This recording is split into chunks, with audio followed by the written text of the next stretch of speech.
You were born happy, and the world convinced you that you had to earn it. What if I told you can take it back right now?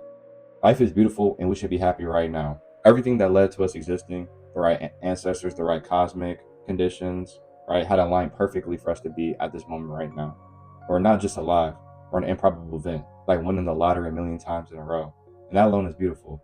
Think about it. Think about every moment that has led up to now. Every time you eaten dinner, every time you worked out, every time you had a conversation has led to all the things that have accumulated to who you are as an individual right now. And you're experiencing the universe in real time. Your eyes are interpreting photos that have traveled for millions of years to reach you. The sounds you hear, vibrations in the air, translated by your brain into music, voices, laughter. And you are the piece of the universe that has gained the ability to observe and experience itself. Every second you experience is a one time event, even the boring moments. The way your coffee tastes, the way the breeze feels, the way the sun hits your skin. It'll never be exactly the same again. And that's art in motion. Suffering makes joy more meaningful. Without sadness, happiness wouldn't hit the same. Without hunger, food wouldn't taste as good. Without loss, love wouldn't be so powerful. Life's beauty comes from the contrast.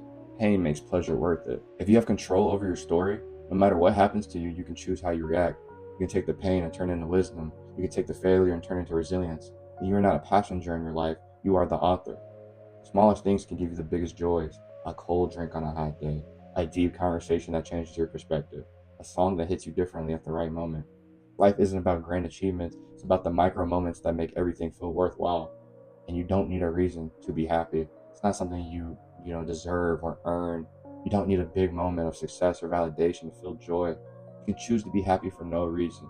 It's just because you're alive, breathing, and aware. If we lived forever, nothing would matter. The loves, the moments, the experiences, everything is valuable because it's temporary. Instead of fearing the end, embrace the urgency to live fully. Here's how to achieve happiness. First, happiness is not a destination.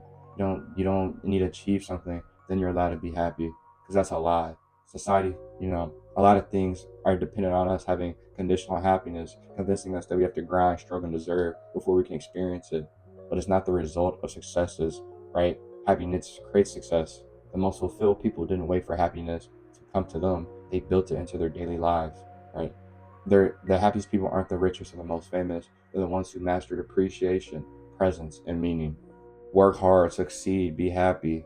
How many times have you seen somebody, a blue collar worker, working their ass off for 40 hours and they're still struggling, right? And that's just the opposite. If we work smarter, we can define our own success. Happiness isn't something you get, it's something you do. You gotta kill the I'll be happy when mentality.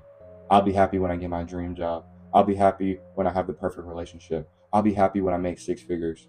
The moment will come and you'll feel empty because you train your brain to postpone happiness instead of feeling it, right? It's not a habit. It's a habit. It's not a milestone. The human brain naturally focuses on problems. It's built for survival, not happiness. You have to override this by constantly choosing what to focus on. Daily gratitude every morning. List three small things you're grateful for, and your brain will rewire itself to find more good things automatically. The most unhappy people are living in the present. They're living in the past and they have regret, or they're living in the future and they have worry. And true joy happens in the now. Next time you eat, you have to taste the food. Next time you have to listen to music, you have to actually feel the sound instead of letting it fade in the background. Most people treat happiness like a weekend therapy or a job or a life that they hate. Instead of waiting for vacations, weekends, or retirements, why don't you just make every day enjoyable so you don't even need a vacation? You don't even need a retirement because you actually love what you do. The happiest moments makes us lose time when we're so immersed in something we forget about. Think about how quick a football game lasts, or how a conversation from an old friend that you haven't talked to in a long time, how the time just flies. It could be sports, writing, music, anything that keeps you locked in. That's like your thing. You have to find that thing and chase the feeling. You don't need to earn happiness. Think about a baby. A baby laughs, smiles, enjoys life. It doesn't think about working hard, grinding, or proving its worth. It just exists and it's happy to see its mom or dad or playing with a toy. And that's our natural state. That's our kid-like state. We get conditioned out of it. It's not a reward. It's a right. You don't owe the world productivity to be happy. You don't have to achieve something first to feel joy. You are already enough right now. The people who radiate good energy, that's because no matter what their situation is, they've been, they're not waiting for an excuse to be happy. They just are. They realize that happiness is an inside job. It's not something that you gain tomorrow. It's not something that you gain when you deserve it. It's something that you have now. is something that you don't need permission to have. The world is happening and you get to experience it, so why waste a gift waiting? Thank you.